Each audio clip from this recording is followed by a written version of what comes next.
The world is on edge, bracing for a trade war. On March 6, 2025, economic relations between the United States, Canada, and Mexico teetered on the brink of collapse due to the sudden imposition of tariffs and the ensuing flurry of diplomatic correspondence.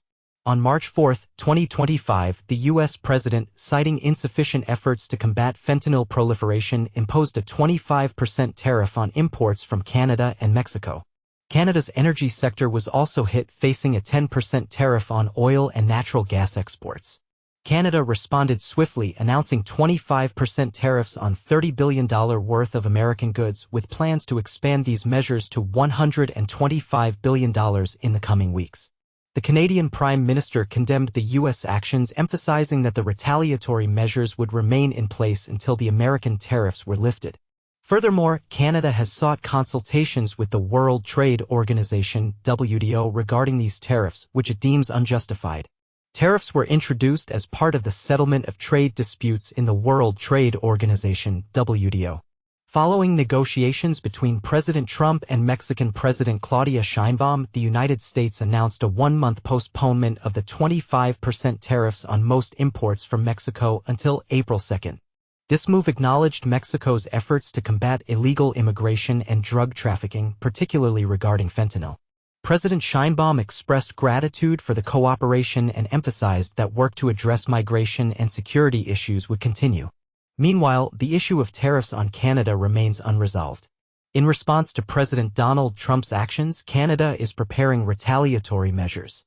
Ontario Premier Doug Ford announced that the province would impose a 25% tariff on electricity exports to the United States, starting on Monday, March 10, 2025. This measure will affect approximately 1.5 million American homes and businesses in states such as Michigan, New York, and Minnesota, which rely on Canadian electricity supplies. Tensions are escalating in Ontario. Premier Doug Ford has stated the government's readiness to take decisive action in response to U.S. trade policies. In a statement that came as a bombshell, Ford emphasized that Ontario would not stand idly by. The provincial administration is prepared to mount a robust defense, even considering the most radical courses of action, including halting electricity exports to key American states. This threat comes amid an escalating trade conflict triggered by the Trump administration's decision to impose a 25% tariff on Canadian exports and a 10% duty on energy products. These measures could severely impact vital industries such as automotive and steel manufacturing, as well as lead to higher retail prices. At a press conference, Premier Ford confirmed the seriousness of his intentions, warning that Ontario could suspend electricity exports to states critically dependent on Canadian supplies, such as New York, Michigan, and Minnesota. If they want to destroy Ontario, Ford stated, I will do everything I can, up to cutting off their power. An ironic smile accompanied these words, underscoring the Canadian Premier's determination. His statement clearly conveyed resolve. This bold rhetoric underscores the gravity of the moment as Canada prepares to face the potential economic storms triggered by Trump-era trade policies. The Ontario government is not ruling out additional retaliatory measures extending beyond energy exports. Ford suggested imposing a kind of tax on every megawatt of electricity supplied to the United States, which would undoubtedly increase costs for American consumers and businesses. Moreover, there was a threat to terminate a $100 million contract with Elon Musk's internet company, Starlink. He ordered that all American alcohol be removed from the shelves of the Liquor Control Board of Ontario if the tariffs are implemented. The economic consequences of the tariffs imposed by Trump could be significant. Analysts do not rule out potential job losses and increased costs for Canadians. Ontario, the country's industrial heartland, is particularly vulnerable in this situation. In response to the looming threat, the province's progressive conservative government has allocated over $40 billion in potential economic assistance, including the creation of a special Protecting Ontario fund with a budget of $5 billion. The Ontario government has taken a number of preventive measures, including tax deferrals, wage subsidies, and direct municipal support. This proactive financial shield underscores the seriousness of the trade conflict and its potential impact on businesses and workers in the province. Despite these preparations, Ontario Premier Doug Ford has acknowledged the unpredictability of further actions by the American administration. His words reflect the uncertainty surrounding U.S. trade policy as businesses on both sides of the border are waiting for the official introduction of tariffs. The Canadian federal government has also promised to retaliate, and Ford has supported a strategy of mirroring measures, providing for the comparison of any U.S. trade actions with equivalent countermeasures. And while specific tariffs at the provincial level have not yet been announced, the willingness to take decisive action signals that Ontario is prepared for escalation if circumstances require it. Canadian Member of Parliament Charlie Angus has openly expressed his. There is a growing wave of disagreement in political circles with the trade policy of the United States and the statements of President Donald Trump regarding Canada. Angus has become a prominent expression of these sentiments, who in his recent address called on Canadians to boycott American goods in response to the tariff measures initiated by the Trump administration. Angus focused on the need to support domestic business and reduce dependence on goods coming from the United States. This call to action reflects his firm position in protecting Canada's economic interests in the face of increasing trade tensions. In addition, Angus expressed strong disagreement with President Trump's repeated proposals to join Canada to the United States as the 51st state. He categorically rejected such ideas, emphasizing the inviolability of Canada's sovereignty and independence. In a recent interview, Angus stated that Canada is a proud nation with a unique identity and will not allow any encroachment on its sovereignty. Emphasizing his opposition, Angus initiated a parliamentary petition calling on the Canadian government to ban President Trump from entering the country. The prospect of Donald Trump's participation in the upcoming G7 summit in June remains in question, reflecting a deep rejection of his political course and statements regarding Canada. At the same time, experienced diplomats express concern that such exclusion could undermine the unity and effectiveness of the G7. The United States, with one of the world's leading economies, relies heavily on imports in key industries that ensure its development and stability. From energy resources and raw materials to food, beverages, and skilled labor, international trade has historically been an integral part of the American economic landscape. However, with the advent of Donald Trump and his America First policy, these trade relations have come under increasing pressure. The administration has imposed tariffs and trade restrictions on both allies and competitors, including Canada, the European Union, and China, in an effort to support domestic industry. And while these measures are aimed at protecting American production and are in line with nationalist sentiments, in an era of global interdependence, when national economies are intertwined with complex supply networks, it is often overlooked how dependent the United States is on global resources. This is not only about importing consumer goods, but also about critical dependence on foreign sources of crude oil, rare earth minerals, and electricity, elements vital to maintaining industrial and technological progress.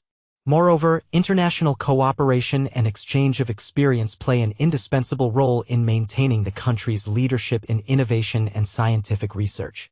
In response to the protectionist tariffs introduced by the Trump administration, Canada is considering retaliatory measures that go beyond traditional trade sanctions. One of the most discussed options is to limit exports of oil and electricity to the United States. Given Canada's significant role in meeting U.S. energy needs, such a move could have serious consequences, especially for industries that are critically dependent on stable electricity supplies. In the face of global instability, there are concerns about possible restrictions on exports from Canada of rare earth elements and natural gas, which play a key role in strategic industries, from the defense industry to the renewable energy sector. In 2024, U.S. energy imports from Canada reached an impressive $19.85 billion, cementing the northern neighbor's status as the largest energy supplier to the American economy. This import structure was dominated by crude oil. 1.46 billion barrels were valued at $16.8 billion. Natural gas also accounted for a significant share, with supplies amounting to 271 billion cubic feet worth $10.8 billion. In addition, the U.S. imported 37 terawatt-hours of electricity valued at $1.85 billion and 10 million pounds of uranium worth $0.4 billion. The predominance of crude oil in the import structure vividly demonstrates Canada's critical role in ensuring the energy security of the United States. Seeking to reduce dependence on the American market, Canada is taking active steps to diversify its oil exports, focusing on the Far East, including China and Japan. This strategic shift is driven by ongoing trade processes. In early 2024, the construction of the expanded Trans Mountain Pipeline was completed, marking a turning point in Canada's crude oil supply strategy. This infrastructure project opened a direct route to Asian markets, bypassing traditional disputes and tariff barriers imposed by the United States.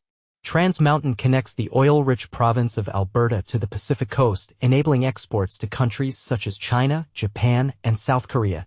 As early as September 2024, refineries in Japan and South Korea, as well as a refinery in Brunei, received the first shipments of Canadian oil transported via the TMX pipeline. In the first 11 months of 2024, energy exports from Alberta to China demonstrated impressive growth. The total value of energy products exported to China reached $2 billion, 5 times higher than the same period in 2023. This explosive growth is mainly due to crude oil exports, which increased from negligible volumes to $1.8 billion. Japan has also strengthened its position as an important destination for Canadian energy exports. In February 2025, the Minister of Environment and Protected Areas. Amid growing uncertainty in trade relations with the United States, the government of Alberta is considering diversifying energy markets. As emphasized by the province's Minister of Energy, Rebecca Schultz, one of the priorities is to expand its presence in the Japanese market. This strategic move is driven by the desire to ensure stable demand for Alberta's natural gas and crude oil, finding alternative buyers. Despite being one of the largest energy producers in the world, the United States continues to import significant amounts of energy resources to meet the needs of individual regions and industrial sectors. In particular, crude oil, natural gas, electricity, coal, and uranium are imported. At the same time, Canada plays a key role in ensuring the supply of these resources to various states. In 2024, the United States imported an average of 6.1 million barrels of crude oil per day, with more than 4 million barrels coming from Canada. Canada has firmly established itself as a key supplier of energy resources to the United States, sending approximately 4.3 million barrels of crude oil south each day. This impressive volume accounts for 67% of total U.S. oil imports, underscoring the strategic importance of Canadian supplies. The bulk of the oil comes through an extensive network of pipelines, such as Keystone XL and Enbridge Mainline, fueling key refineries in a number of states. Illinois, with its facilities in Chicago and Joliet, processes a significant portion of Canadian oil, turning it into fuel for the American market. Texas also receives heavy Canadian oil through the Keystone pipeline system, ensuring stable operations for its refineries. Enbridge Mainline plays an important role for Minnesota, supplying raw materials to refineries in St. Paul. Michigan and Ohio also depend on this network, receiving Canadian oil for refineries in the Detroit area. These Midwest states rely heavily on Canadian oil to produce gasoline, diesel, and other petroleum products, which are then distributed throughout the region and beyond. In addition to oil, Canada is a major supplier of natural gas. Daily imports of this resource into the United States reach 8.5 billion cubic feet, highlighting the vital importance of Canadian energy resources to the American economy. In 2024, the U.S. energy balance relies on stable supplies from Canada, from where 7.4 billion cubic feet of natural gas are supplied daily. These imports play a crucial role in ensuring the energy sustainability of the Midwest and Northeast. Canadian gas supports residential heating, electricity generation, and industrial processes, especially in states where severe winters create peak energy demand. New York and the New England region, including Massachusetts, Vermont, New Hampshire, and Maine, are most dependent on Canadian gas imports during the cold months. Illinois and Michigan also rely on these supplies for heating and industrial processes. States further north, such as Minnesota, North Dakota, and Wisconsin, use Canadian gas to generate electricity and power industrial facilities. Stable energy supplies from Canada are a key factor in maintaining U.S. energy security, especially in regions with cold climates. In addition to oil and gas, electricity imports are an important component of energy stability. In 2024, electricity imports from Canada totaled 38.92 terawatt-hours. The United States actively uses cross-border energy flows, importing electricity primarily from Canada, which accounts for about 95% of the total volume. This energy trade plays an important role in balancing supply and demand on a regional scale, especially for states directly connected to the Canadian energy system. New York, for example, receives significant amounts of hydroelectric power from Quebec, which reduces the state's dependence on fossil fuels. Vermont and other New England states also rely on electricity supplies from Hydro-Quebec, ensuring the stability of the energy system and supplementing their own renewable energy sources. Michigan imports electricity from Ontario to cover peak loads, while Minnesota and North Dakota use Canadian hydropower to maintain the reliability of their energy grids. Although U.S. coal imports have decreased significantly, Canada remains one of the suppliers of this fossil fuel. In 2024, U.S. coal imports totaled 4 million short tons, with supplies coming from Canada, Colombia, and Indonesia. Canadian coal is mainly used for industrial and energy purposes. The interconnections between the U.S. and Canadian economies extend far beyond trade in finished products, encompassing the supply of critical raw materials. For example, coal from Canada plays a significant role in meeting the energy and industrial needs of several states. Michigan, for example, uses Canadian coal to support its manufacturing base, while Minnesota receives a portion of these supplies for its steel industry. New England also uses Canadian coal, although its importance in the region's energy balance is gradually decreasing as more environmentally friendly alternative energy sources are developed. Another essential resource supplied by Canada to the United States is uranium. Canada plays a key role in providing American nuclear power plants with the necessary fuel. In 2024, the United States imported 50 million pounds of uranium, with 20% of that volume coming from Canadian supplies. This uranium is vital for the operation of nuclear reactors in many states. Illinois, for example, is the leader in the country in terms of the number of operating nuclear power plants and depends heavily on Canadian supplies. South and North Carolina also rely heavily on Canadian uranium to operate their nuclear facilities. Pennsylvania, another major producer of nuclear energy, benefits from stable imports of this raw material. Finally, Tennessee, home to uranium processing and enrichment facilities, is critically dependent on Canadian supplies to maintain its operations. In the area of international trade and energy policy, the actions of the Trump administration, in particular the imposition of tariffs on Canadian goods, attract particular attention despite the close energy ties between the two countries, especially in the field of nuclear energy. The official reason for such measures was concerns related to drug trafficking and illegal immigration. However, if we turn to statistical data, a legitimate question arises: how justified are these concerns in the context of Canadian-American trade? The facts suggest that only a small proportion of narcotic substances, in particular the notorious fentanyl, enter the United States across the Canadian border.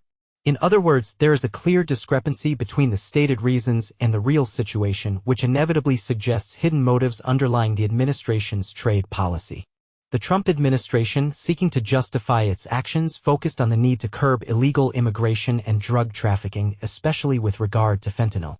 But the numbers are relentless. Canada is the source of only about 0.2% of the fentanyl entering the United States, while the main flows of this dangerous substance come from China and Mexico. In this regard, the question arises: how justified is the imposition of such large-scale tariffs on Canadian goods if the actual threat from Canada is minimal? All of this raises questions about the real motives behind these decisions. The desire for undivided possession of Canada's natural resources and strategically important territories is a powerful incentive for geopolitical ambitions.